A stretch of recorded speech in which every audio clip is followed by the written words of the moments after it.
कार्तिक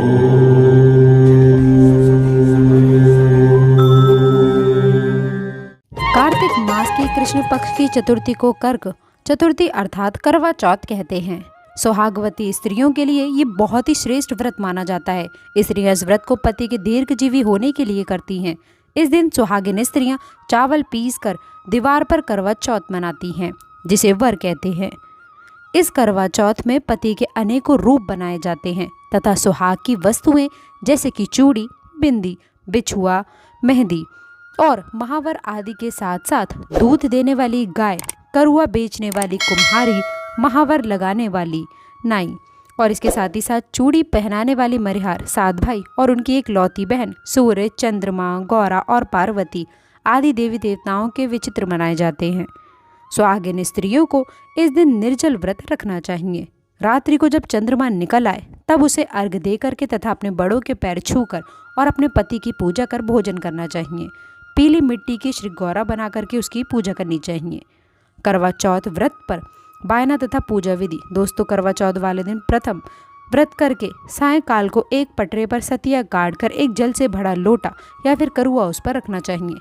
दोस्तों, बायना काटने के लिए एक हाट का करुआ लें, उसके साथ ही एक पात्र में गेहूं या फिर चावल भरें और इच्छा अनुसार नगद रुपया रखें। फिर रोली, चावल, गुड़ आदि से गणेश जी की पूजा करें। करवे पर रोली से 13 बिंदी लगाएं तथा 13 दाने गेहूं के हाथ में लेकर के कहानी सुने। कहानी सुनने के पश्चात ही एक दूसरे के साथ में आपस में 13 बार करवे की हेरा फेरी करें। दोस्तों, कहीं कहीं करवे का घुमाव 13 बार शुभ माना जाता है तो कहीं पर 14 बार शुभ माना जाता है। दोस्तों, रात्रि को चंद्रमा निकलने के पश्चात इसी करवे से चंद्रमा को अर्घ दें। इसके साथ ही साथ बड़ों का आशीर्वाद प्राप्त करके तथा अपने पति की पूजा कर भोजन करें। यदि बहन या फिर पुत्री कहीं बाहर परदेश रहती हो तो करवा, गेहूं, चीनी, रुपया सहित उनके यहाँ पर आप पहुँचा दीजिए। जो सौभाग्यवती स्त्रियाँ इस कर्क चतुर्थी का व्रत करके सायंकाल विधि विधान से पूजा करेंगी, वह अचल सौभाग्य, धन, पुत्र तथा बड़े भारी यश को प्राप्त करेंगी। दोस्तों, अब आइए जान लेते हैं करवा चौथ की प्रथम कथा के बारे में। लेकिन उससे पहले आप सभी लोगों से गुजारिश है, आपने अभी तक चैनल को सब्सक्राइब नहीं किया है तो चैनल को सब्सक्राइब ज़रूर कर लें। दोस्तों, अगर आप हमारे चैनल को सब्सक्राइब करते हैं तो हमारा भी मनोबल बढ़ता है और आप लोगों के लिए इस प्रकार से यूज़फुल जानकारी लेकर आते हैं जिसका प्रयोग करके आप हमारे जीवन को सुखमय बना सकते हैं। आप अपने भी जीवन में जो समस्याएं हैं वह समस्याओं से छुटकारा पा सकते हैं। और हाँ, अभी तक कमेंट बॉक्स में जय करवा माता नहीं लिखा है तो जल्दी से जय करवा माता ज़रूर लिखें। माता करवा से प्रार्थना करेंगे कि आपकी जो भी तकलीफ़ है, जो भी परेशानी है, वह करवा माता दूर अवश्य करें और आपके पति की आयु में भी बढ़ोतरी करें। अब आइए जानते हैं कथा के बारे में। दोस्तों, एक साहूकार था जिसके 7 बेटे और एक बेटी थी। सातों भाई व बहन एक साथ बैठकर भोजन किया करते थे।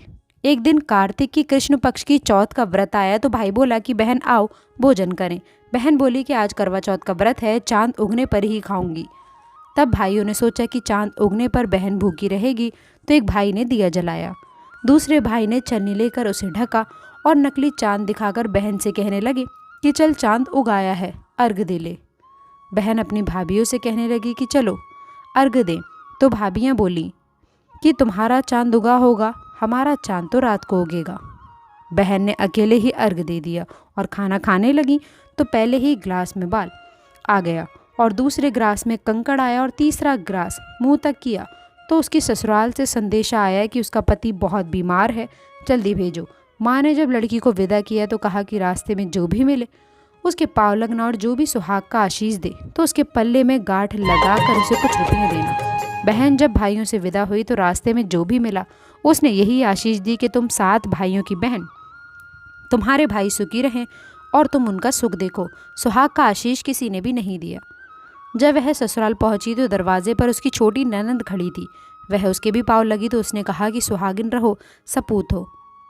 बहन ने ये सुनकर के पल्ले में गांठ बांधी और ननंद को सोने का सिक्का दिया। जब भीतर गई तो सास ने कहा कि पति धरती पर पड़ा है, तो वह उसके पास जाकर उसकी सेवा करने के लिए बैठ गई। बाद में सास ने दासी के हाथ बची कुची रोटी भेज दी। इस प्रकार से समय बीतते बीतते मृगशिर की चौथ आई तो चौथ माता बोली कि करवा ले भाइयों की प्यारी बहन करवा ले। लेकिन जब उसे चौथ माता नहीं दिखलाई दी तो वह बोली कि हे माता, आपने मुझे उजाड़ा है तो आप ही मेरा उद्धार करोगे, आपको मेरा सुहाग देना पड़ेगा। तब उस चौथ माता ने बताया कि पौष की चौथ आएगी, वह मेरे से बड़ी है, उसे ही सब कुछ कहना, वही तुम्हारा सुहाग वापस देगी। पौष की चौथ आकर चली गई, माघ की चली गई, फाल्गुन की चली गई, चैत्र, बैसाख, ज्येष्ठ, आषाढ़ और श्रावण, भादों की सभी चौथ आईं और यही कहकर चले गई कि आगे वाली को कहना। असौत की चौथ आई तो उसने बताया कि तुम पर कार्तिक की चौथ नाराज़ है, उसी ने तुम्हारा सुहाग लिया है, वही वापस कर सकती है, वही आएगी तो पाँव पकड़कर विनती अवश्य करना। ये बताकर वह भी चली गई। जब कार्तिक की चौथ आई तो वह गुस्से में बोली, भाइयों की प्यारी करवा ले, दिन में चाग उगाने करवा ले, व्रत खंडन करवाने वाली करवा ले, व्रत खंडन करने वाली करवा ले। ये सुनकर चौथ माता को देखकर उसके पाँव पकड़ करके गिड़गिड़ाने लग जाती है। हे चौथ माता, मेरा सुहाग आपके हाथों में है, आप ही मुझे सुहागिन करें। तो माता बोली कि पापिन हत्यारन, मेरे पाँव पकड़कर क्यों बैठ गई? तब वह बोली कि जो मुझसे भूल हुई उसे क्षमा कर दो, अब भूल नहीं करूंगी। तो चौथ माता ने प्रसन्न होकर आंखों से काजल, नाखूनों में से मेहंदी और टीके में से रोली ले करके छोटी उंगली से उसके आदमी पर छींटा दिया। तो वह उठकर बैठ गया और बोला कि आज मैं बहुत सोया। वह बोली कि क्या हुआ? मुझे तो 12 महीने हो गए, अब जाकर के चौथ माता ने मेरा सुहाग लौटाया है। ये सुन उसके पति ने कहा कि जल्दी से माता का पूजन करो। जब चौथ की कहानी सुनी, करवा का पूजन किया और प्रसाद खाकर दोनों पति पत्नी चौपड़ खेलने बैठ गए। नीचे से दासी आई, उसने दोनों को चौपड़ वहाँ से खेलते देखा तो उसने सासू जी को जाकर बताया। तब से सारे गांव में यह बात प्रसिद्ध होती गई कि सब स्त्रियां चौथ का व्रत करें तो सुहाग अटल रहेगा। हे चौथ माता, जैसे कि तूने साहूकार की बेटी का सुहाग बचाया, वैसे ही सबको बचाना। यही करवा चौथ के उपवास की सनातन महिमा है। करवा चौथ का दूसरा व्रत कथा दोस्तों अति प्राचीन काल की बात है। एक बार पांडुपुत्र अर्जुन तप करने के लिए नीलगिरी पर्वत पर चले गए तो पीछे से द्रौपदी को बड़ी ही चिंता होने लग गई कि कहीं अर्जुन की तपस्या में कोई विघ्न न डाले, क्योंकि पांडवों के अनेकों शत्रु थे। इस प्रकार द्रौपदी ने शोक विवल हो श्री कृष्ण की आराधना की। श्री कृष्ण उपस्थित हुए और पूछा कि कहो क्या कष्ट है तुम्हें? द्रौपदी बोली, हे प्रभु, मुझे क्या कष्ट हो सकता है, ये तो आप स्वयं ही जानते हैं। आप तो अंतर्यामी हो, मुझे कष्टों के बोझ ने विवल कर दिया है। क्या कोई ऐसा उपाय है जिससे इन कष्टों से मुझे छुटकारा मिल सके? श्री कृष्ण मुस्कुरा करके बोले कि हे महाभागला, तुम्हारा प्रश्न अति उत्तम है। यही प्रश्न एक बार पार्वती जी ने शिव जी से भी किया था। तब शिव जी ने पार्वती जी को करवा चौथ व्रत का विधान बताया था। तब द्रौपदी बोली कि हे प्रभु, करवा चौथ व्रत की जानकारी मुझे भी है, दीजिए और उसकी कथा कहिए। तब श्री कृष्ण ने एक बार सोचने के बाद कहा कि दुख सुख जो सांसारिक तो माना जाता है, प्राणी उसमें सदैव ही लिप्त रहता है। मैं तुम्हें अति उत्तम करवा चौथ की कथा सुनाता हूँ, इसे ध्यान से सुनो। प्राचीन काल में गुड़ी विद्वान धर्मपरायण वेद शर्मा नाम का एक ब्राह्मण रहता था। उसकी पत्नी का नाम लीलावती था। उसके साथ महारथी पुत्र तथा एक वीरवता नाम की पुत्री थी।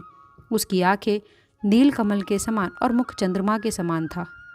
विवाह योग्य होने पर वेद शर्मा ने एक विद्वान ब्राह्मण के साथ में उसका विवाह कर दिया।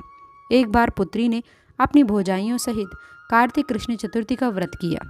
सायंकाल स्नान कर सभी ने भक्ति भाव से पूरी पूजन सामग्री से गौरा जी का पूजन किया तथा अर्घ्य देने के लिए चंद्रोदय की प्रतीक्षा करने लगे। किंतु चंद्रोदय से पूर्व ही वीरवती को श्रद्धा ने बाध्य कर दिया और वह बेहोश हो गई। इससे उसके स्नेही भाई अत्यंत दुखी हुए और उन्होंने छल से पीपल की आड़ में कृत्रिम चंद्रमा बना करके दिखा दिया। लड़की ने अर्घ्य दे भोजन किया। भोजन करते ही उसके पति की हृदय गति बंद हो गई। इससे दुखी होने के बाद उसने पुनः शिव जी का पूजन एक बार निराहार रहकर किया और वर्ष के समाप्त होने पर कर्क चतुर्थी का व्रत किया। तब इंद्राणी वह देव कन्याओं के साथ कर्क चतुर्थी का व्रत करने के लिए आई और स्वयं वीरवती के पास आई। तब ब्राह्मण पुत्री ने उसे दुख का कारण पूछा। इंद्राणी ने बताया कि तुम्हें करवा चौथ व्रत में चौथ दर्शन से पूर्व दर्शन करने से एक कष्ट मिला है। तब उस लड़की ने अंजलि बांध करके विभिन्न की कि इससे मुक्त होने का कोई तो उपाय होगा। इस पर इंद्राणी ने कहा कि अब तुम विधिपूर्वक इस करवा चौथ का व्रत करो तो तुम्हारे पति पुनर्जीवित हो जाएंगे। वीरवती ने ऐसा ही किया, जिसके प्रभाव से उसका पति जीवित हो गया और वह अपने पति के साथ में आनंद पूर्वक रहने लगी। श्री कृष्ण ने कहा कि हे द्रौपदी, यदि तुम भी इस व्रत को करोगी तो तुम्हारे सभी संकट टल जाएंगे। श्री कृष्ण की इन वचनों को सुनकर द्रौपदी ने यह व्रत किया और पांडव सभी क्षेत्रों में विजयी हुए। इस प्रकार सुख, सौभाग्य, पुत्र पौत्रा की और धन धान्य की इच्छुक स्त्रियों को यह व्रत विधि पूर्वक करना चाहिए। तो दोस्तों, आशा करते हैं कि वीडियो में दी गई जानकारी आपको पसंद आई होगी। वीडियो अच्छी लगी हो तो वीडियो को लाइक करके चैनल को सब्सक्राइब ज़रूर करें। अंत तक जुड़े रहने के लिए आप सभी का बहुत बहुत धन्यवाद।